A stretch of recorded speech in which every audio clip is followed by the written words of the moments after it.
Lord have mercy. Good morning.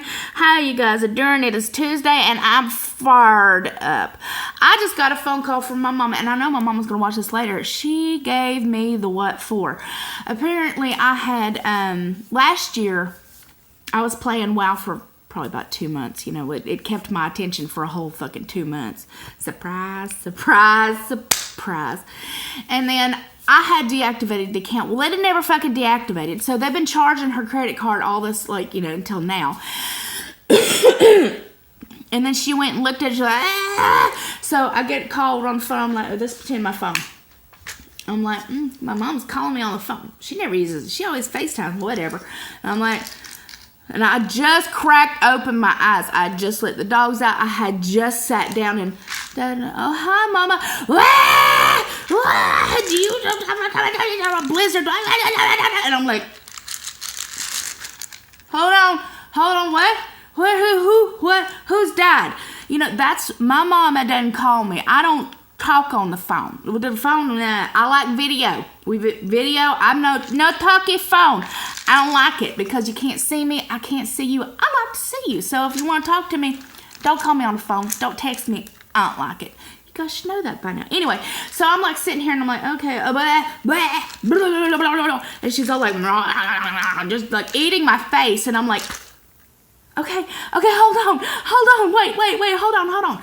So I get on the internet and I'm like, you know, looking at my account and I'm like, shit, it's still up. And then I inactivated it, and then I opened a ticket, and then this dude's like, so what? And I'm like, okay, I know you're probably 15 and have a job at, you know, fucking Blizzard. Cool beans. Well, so I haven't played since November, right? Oh, yeah, no, you haven't played any, no. And it's been charging my account this entire time, right? Yeah, it's been charging, And I'm like, but I haven't played it, right? No, well, I'd like a refund to that card. And he's like, no. So pretty much he told me that I had to pay that myself. He'll give me like 3 months worth of credit on my account that I don't play. And that I could pretty much suck it.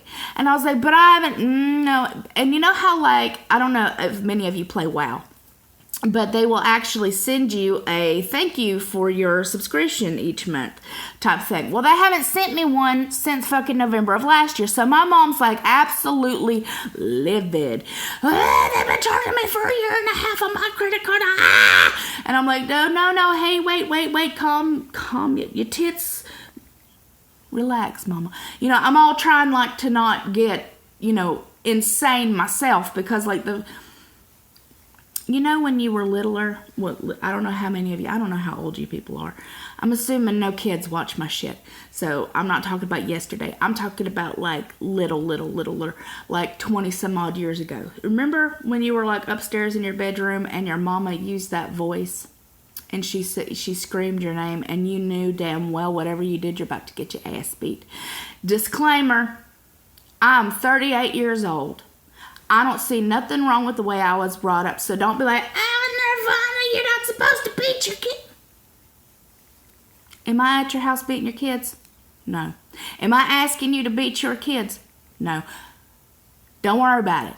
Listen to the story. Enjoy the story. Selective hearing of, oh my God, you're saying it's okay to beat your children. That's not what I'm saying. I'm talking about my past.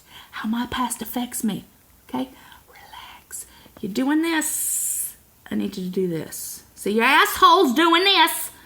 I need you to do this. Just, no. Hey, nah. No, talking about my childhood, not yours. Not telling you to beat your children, okay? So let's get that over with before I get like 50 emails of, child endangerment, 38 years old, talk about my childhood. So you ever been in your bedroom and you hear your mom use that voice where you know you are fucked? You know whatever you have done, it's an ass whooping. So that's the voice on the other side of the phone, and like I instantly got transported to like 10 years old, sitting in my bedroom going, oh no, what did I do? What did I break? What did I get into? What did I eat? Oh God, she's gonna kill me. So you ever been to the point where you got to go out and pick your own switch? Yeah. See, my mama had, my mama says, my mama had RSD and carpal tunnel from her job, so she couldn't really beat you with her hand. You know what I'm saying? She couldn't really get it. She had to use tools. She had to use something else. So my ass would have to go outside and kick rocks for like 10 minutes trying to figure out what exact switch isn't gonna hurt that much. They all fucking hurt. It don't matter which one you pick. You pick a hard one, that's gonna hurt. You pick, and then they're gonna be like, no, go back out there and get another one. If I go out there and get one, you're gonna be sorry. And then you go out one and you get one that's like, you know, so it flips through the air like Zorro. That shit wraps around. No, ma'am. No, ma'am. No. And then, you know, they tell you, okay, so you're going to get 3 licks. 3 licks feels like 50 when you're 10 years old and scared out your damn mind that you're going to get your ass beat. And then in school, you know, I come from that era where you got paddled at school. And let me tell you, acting up over here always got paddled. I can't tell you how many times my ass got beat in school. And now, you know, that you look at a kid wrong, they're like, ah! You know, you can't even paddle somebody in school. And I know that there are people, but you're not supposed to beat your kids. And I'm like, then figure out some other way of discipline besides giving them everything they fucking want in life. Because that's not the way life works. You don't get everything you want in life. You don't just hand them an iPad, an iPhone, a new computer every year. You don't just buy them the best clothes. You know, humble. Do you guys know what I'm talking about? I don't see humble anymore. I see gimme all the things in life, and then when they grow up and learn that they have to make their own money, they have to buy their own things, that nothing comes for free, they are not prepared. They are not prepared for any of that. They're like, well, I need to stay with my mom until I'm like 50. I need my mom to bail me out. I need more money from daddy. You know what I'm saying? Like, they don't get the same kind of, how can I put it? I don't feel like they get the same kind of, I'm trying to think of the word for it. I'm sure somebody can see what I'm saying. I don't feel like they're getting the same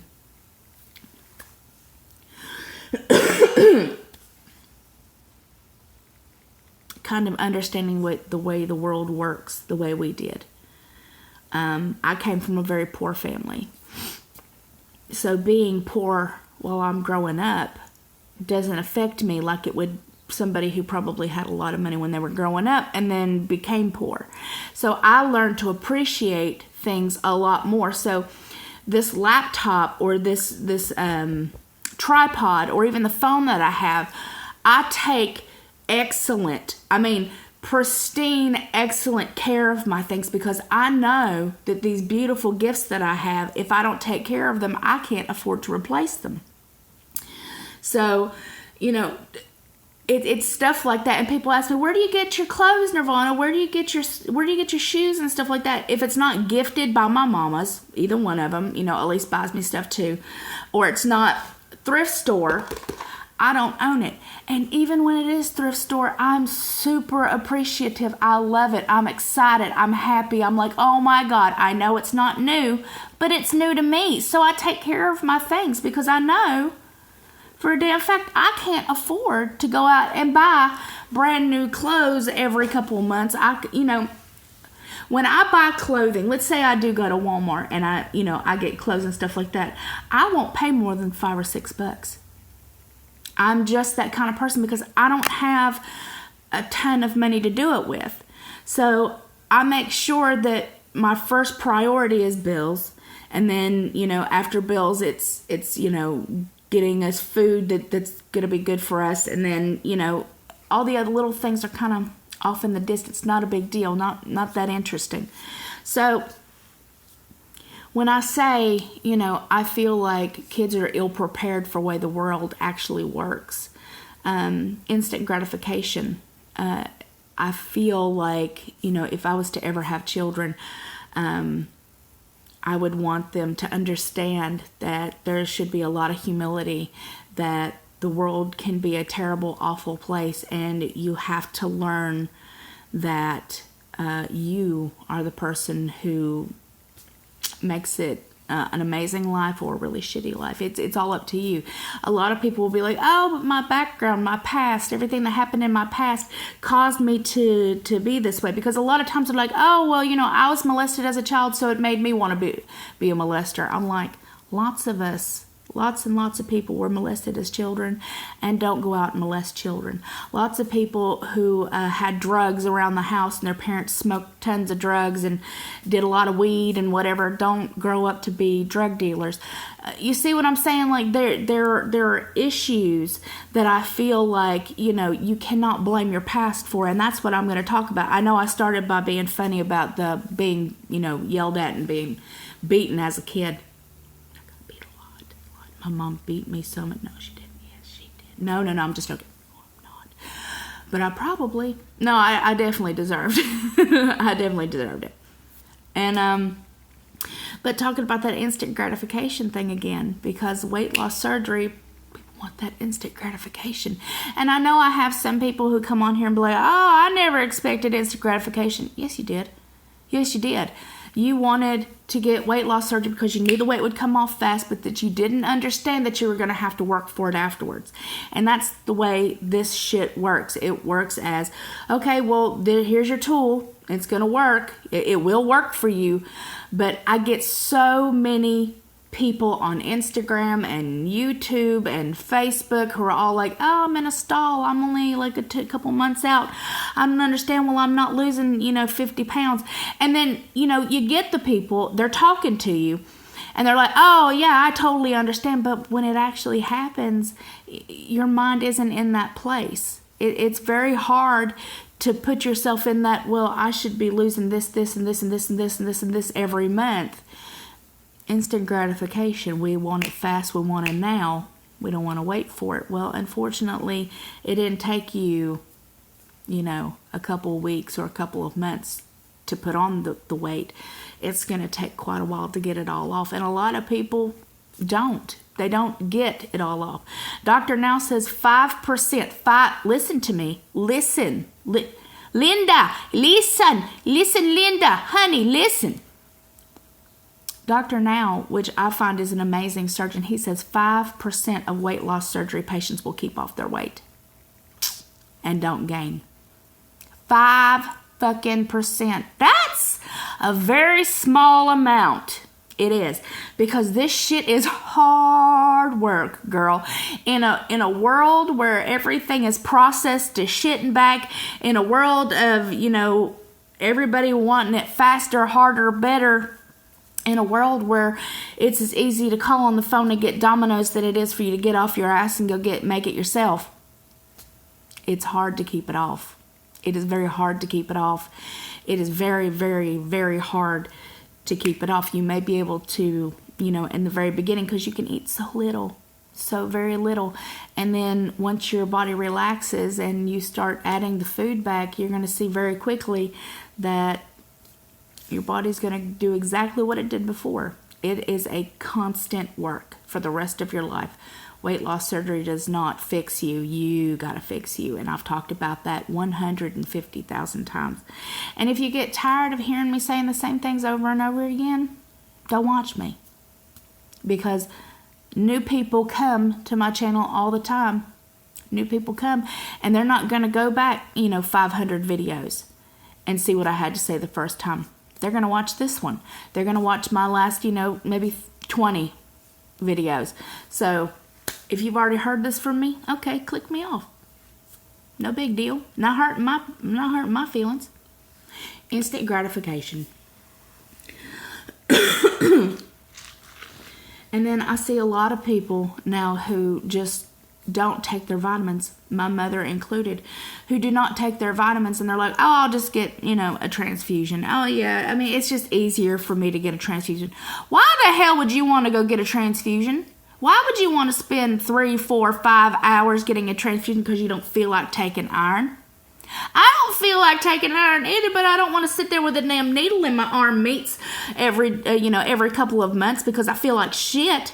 Like, I don't want to do that. Hell no. Hell no, because this country, this wonderful, amazing country of ours is going down hell in a handbasket real fucking quick. And this shit with our insurance, no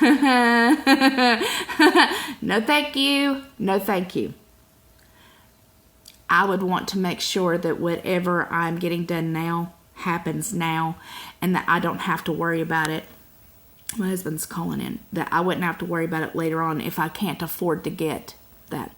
I love you, beautiful, gorgeous, amazing faces. I've got to answer this phone call, so I have to cut this short. But I hope everybody's having a wonderful day, and I will talk to you tomorrow. Mwah.